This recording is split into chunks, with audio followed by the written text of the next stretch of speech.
बिस्मिल्लाहिर्रहमानिर्रहीम। Dear students, अभी मैं एक जूम पे क्लास ले रहा था तो उसमें मैंने एक जनरल टॉपिक डिस्कस किया था, kidney stone formation. Second year FSc की बुक है। तो जिन स्टूडेंट से सपोज करें ये टॉपिक मिस हो गया है तो उनके लिए ये छोटी सी वीडियो है, इसको ज़रूर देखना। और अगर आपको इस टॉपिक में कोई कन्फ्यूजन हुई, यानी कि जो टॉपिक सपोज करें आप जहाँ पे पढ़ रहे हैं और बुक से स्टडी करने के बाद अगर आपके लेवल के मुताबिक आपको इस टॉपिक में कोई कन्फ्यूजन हुई तो हम उसको डिस्कस भी कर लेंगे। तो जनरल थोड़ा सा आपको बता दूंगा, किडनी स्टोन फॉर्मेशन जो है, किडनी स्टोन्स को हम जनरली कहते हैं कि गुर्दे की पथरी है इस बंदे के अंदर। तो किडनी स्टोन के लिए जो टेक्निकल टर्म यूज़ होती है रीनल कल्क्यूलाई। रीनल कल्क्यूली जो है it's a technical term use for the kidney stones. और इसके जो बनने का प्रोसेस होता है उसको हम कहते हैं नेफ्रोलिथिएसिस, या उसको रीनल लिथिएसिस भी कहते हैं, जब किडनी के अंदर स्टोन बन रहे हों। तो किडनी स्टोन्स क्यों बनते हैं, इससे पहले हम थोड़ा सा देख लेते हैं कि किडनी स्टोन्स की टाइप्स क्या क्या हैं, कौन कौन सी टाइप्स है। तो on the basis of chemical composition of the kidney stones they are of a 5 type. जो मेजर टाइप्स हैं इनकी, एक हमारे पास आते हैं कैल्शियम ऑक्सलेट के, जो कि मेन टाइप है, मेजर टाइप कैल्शियम ऑक्सलेट।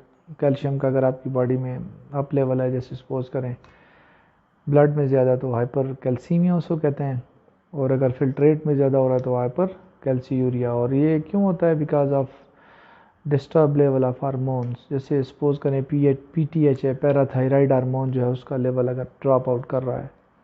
दूसरी तरफ आप देखें और क्या होता है, कैल्शियम ऑक्सलेट के क्रिस्टल्स बन सकते हैं। ऑक्सलेट मोस्टली पाया जाता है ये रॉ वेजिटेबल्स जो होती हैं, कच्ची सब्जियां, सलाद वगैरह जो हम इस्तेमाल कर रहे होते हैं, इसके अंदर ऑक्सलेट की हाई लेवल होता है। यूरिक एसिड है, मीट वगैरह आप इस्तेमाल कर रहे हैं, उसमें यूरिक एसिड के क्रिस्टल्स आपस में कंबाइन होकर स्टोन बना सकते हैं। सिस्टीन अमाइनो एसिड कंट्रीब्यूटर हो सकता है और इन्फेक्शन की वजह से स्टोन्स बन सकते हैं, जिसे हम स्टूवाइट्स कहते हैं। तो 5 टाइप्स ऑफ किडनी स्टोन्स कौन कौन सी हैं? आपने कहा कैल्शियम ऑक्सलेट के, अभी आपको वहाँ पे वाइट बोर्ड पे आपको बताया जाएगा, दिखाया भी जाएगा कि कैल्शियम ऑक्सलेट के हैं, कैल्शियम फॉस्फेट है, यूरिक एसिड, सिस्टीन, एस्टूवाइट्स हैं। और ये स्टोन जो होते हैं अपनी जगह से जब मूव करते हैं तो इंसान को स्फीयर टाइप का पेन होता है, जिसे हम कहते हैं रीनल कोलिक पेन कहते हैं उसको, रीनल कोलिक किडनी पेन जो होता है। किडनी स्टोन्स के क्या वजह है कि किडनी स्टोन्स कुछ लोगों में ज़्यादा होते हैं और कुछ लोगों के अंदर जो है किडनी स्टोन नहीं बनते हैं। लेकिन इसका बड़ा ज़रूरी है कि आप इसको चेक कंट्रोल करें। किडनी हमारा बड़ा इंपॉर्टेंट ऑर्गन है। किडनी का जो मेन फंक्शन होता है, ये हमारे ब्लड को फिल्टर कर रहा होता है, क्लीन कर रहा होता है। अक्सर स्टूडेंट्स जो होते हैं ब्लड की क्लीनिंग से मुराद लेते हैं ऑक्सीजनेशन और डीऑक्सीजनेशन।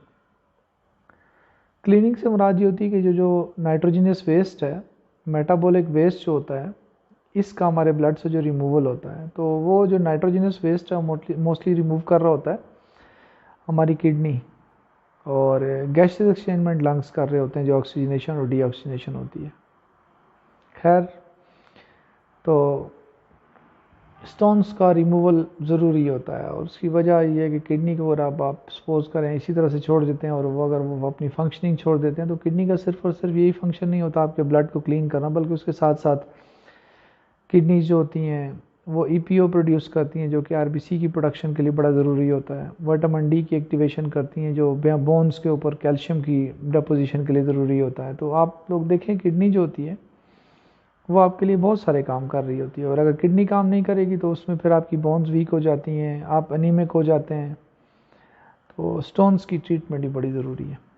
तो खैर, अभी हम देखते हैं कि भाई इस स्टोन की फॉर्मेशन में कौन सी स्टेजेस इन्वॉल्व हैं, स्टोन्स क्यों बनते हैं। तो बजाय से कि हम डायरेक्ट यहाँ पे डिस्कशन करें, आपको बोर्ड पे लेके जाते हैं जहाँ पे आपको प्रॉपरली सामने डायग्राम भी बना होगा और उसको एक्सप्लेन करना भी आप मेरे लिए भी ईजी होगा और आपके लिए समझना भी आसान होगा। तो मैं स्टेजेस आपको बता दूं कि बस स्टेप्स क्या होते हैं, फिर हम डायरेक्ट बोर्ड पे जाते हैं। तो पहले स्टेप में ये हमारे पास ये छोटे छोटे क्रिस्टल्स जो होते हैं, फॉर एग्जांपल कैल्शियम और ऑक्सलेट्स आपस में कंबाइन हो रहे हैं और कैल्शियम ऑक्सलेट्स के क्रिस्टल्स आपस में कंबाइन होकर जो एक सॉलिड सा मास बना देते हैं, क्रिस्टलेटस बनाते हैं या सॉलिड नाइडस जिसे कहा जाता है। तो इस स्टेप को हम कहते हैं न्यूक्लिएशन। न्यूक्लिएशन क्या है? न्यूक्लिएशन जब ये कैल्शियम और ऑक्सलेट आपस में कंबाइन हो रहे होते हैं, कैल्शियम और फास्फेट आपस में कंबाइन हो रहे होते हैं, यूरिक एसिड आपस में कंबाइन हो रहे होते हैं, उनके क्रिस्टल्स आपस में कंबाइन होने के बाद एक सॉलिड क्रिस्टलेटस या नाइडस बनाएं, तो उस स्टेप को हम न्यूक्लिएशन कहते हैं। और न्यूक्लिएशन के बाद उसकी ग्रोथ स्टार्ट हो जाती है। अब ये न्यूक्लिएशन जो होती है ये दो तरह से हो सकती है। एक हमारे पास ये है कि जो स्टोन बन रहा है उसमें एक प्योर टाइप के क्रिस्टल्स ही आते हैं, फॉर एग्जांपल कैल्शियम और ऑक्सलेट के क्रिस्टल्स हैं। ये जो न्यूक्लिएशन होगी इसको हम कहेंगे होमोजीनियस न्यूक्लिएशन। Homogeneous nucleation. लेकिन अगर क्रिस्टल्स के बनने के दौरान कुछ सेलुलर डेब्रीज भी स्टोन के अंदर आ जाती हैं, प्रोटीन्स वगैरह आ जाती हैं, कुछ और masses, broken part of tissues अगर स्टोन के अंदर आ जाते हैं, तो वो जो स्टोन बनता है या क्रिस्टल जो बन रहा होता है उसके अंदर एक तो क्रिस्टल्स आ जाते हैं और साथ साथ सेलुलर डेब्रीज आती हैं। इस न्यूक्लिएशन को हम कहते हैं हेटेरोजीनियस न्यूक्लिएशन। तो ये न्यूक्लिएशन की दो टाइप्स आपको बता दी।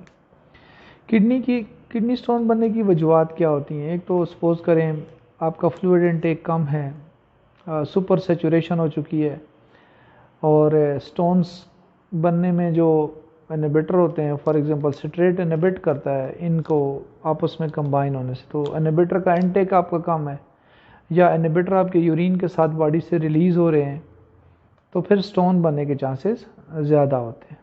तो अपने फ्लूइड इनटेक का भी ख्याल रखें और सिट्रेट पर अभी आप लें, ये ज़्यादा अच्छा होता है किडनी की हेल्थ के लिए। और किडनी जो स्टोन्स बनते हैं वो पेपेलाई के अंदर, यानी ये जो आपके लूप ऑफ हेनले होते हैं वहाँ पे इसके चांसेस होते हैं क्रिस्टल्स की कॉम्बिनेशन के, और ये यूरेटर वगैरह को जाके ब्लॉक कर सकते हैं। देखते हैं। हाँ, तो ये भी बात कर रहा था आपके सामने कि भाई किडनी स्टोन्स के बनने के प्रोसेस को हम कहते हैं नेफ्रोलिथियसिस या रीनल लिथियसिस कहा जाता है इसको।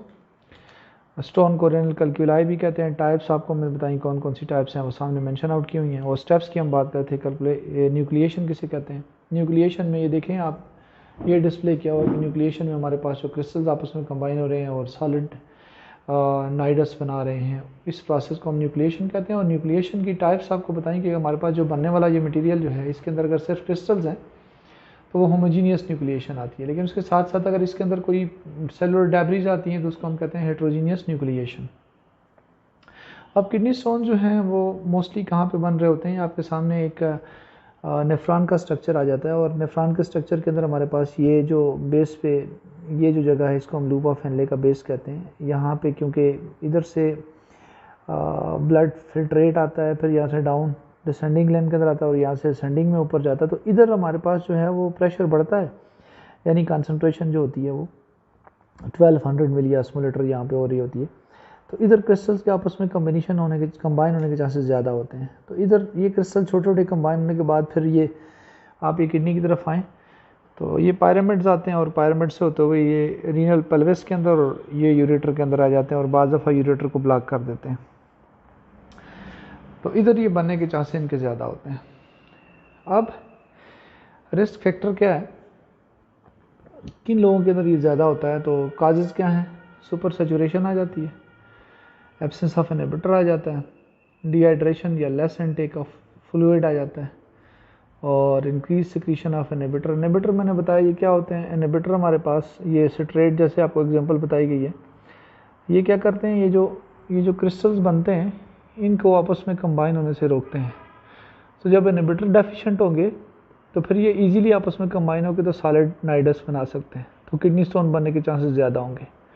तो इनहिबिटर दो तरीक़ों से कम हो सकते हैं, या तो उसका आपका इंटेक कम हो या फिर जो है उसका रिलीज़ ज़्यादा हो, यानी increase secretion of inhibitor in the urine. और हाई इंटेक ऑफ आइंस, यानी वो साल्ट आप ज़्यादा ले रहे हो जिसकी वजह से किडनी स्टोन्स वगैरह बन रहे हैं। और बॉडी में बाज़ दफ़ा मेटाबॉलिक एक्टिविटी या फिर हार्मोनल डिस्टर्बेंस है, जैसे पैराथायराइड हार्मोन का डिस्टर्बेंस है, उसकी वजह से भी किडनी स्टोन ज़्यादा बनते हैं। तो ये एक छोटी सी डिस्कशन थी स्टूडेंट के साथ, ताकि ये क्लियर हो जाए टॉपिक स्टूडेंट्स का। तो अगर किसी भी स्टूडेंट्स को ये हेल्पफुल हो सकती है तो उसके लिए मैं यूट्यूब के ऊपर भी इसको अपलोड कर रहा हूँ, और ताकि ये देखें हेट्रोजीनियस और होमोजीनियस जो हमारे पास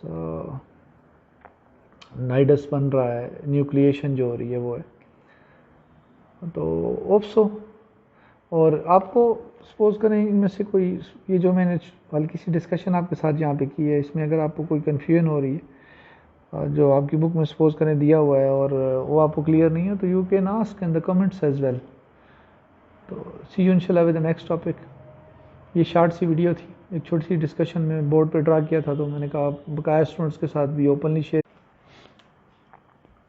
तो इसी तरह से सपोज करें कोई टॉपिक है जो आपको कोई कंफ्यूज कर रहा है आपकी बुक के अंदर से, और जहाँ पे मैं आपकी हेल्प कर सकता हूँ, तो आप कमेंट्स के अंदर जो है वो मेंशन करें उस टॉपिक को। उस टॉपिक के ऊपर मैं वही शॉर्ट सी वीडियो बना के आपके लिए क्लियर कर दूँगा।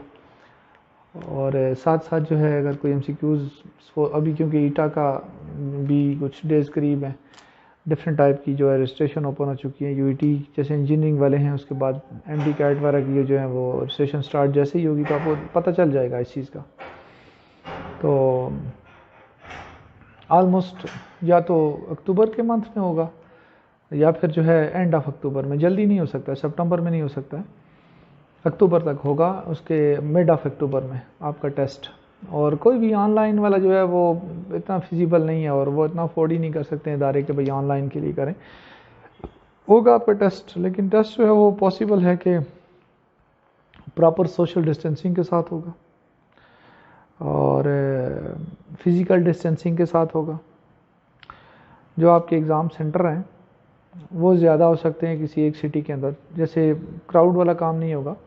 एक सिटी में जैसे पहले अगर सपोज करें एक सेंटर हुआ करता था, या से मैं अपनी सिटी की बात करूँ तो बाद में पिछले साल 2 थे, तो इस दफ़ा 5 हो सकते हैं, 4 हो सकते हैं। सेंटर ज़्यादा होंगे आपके, ये कंफर्म है। और सोशल डिस्टेंसिंग जो है वो भी बहुत ज़्यादा, मतलब है वो उसके बगैर हो नहीं सकता है।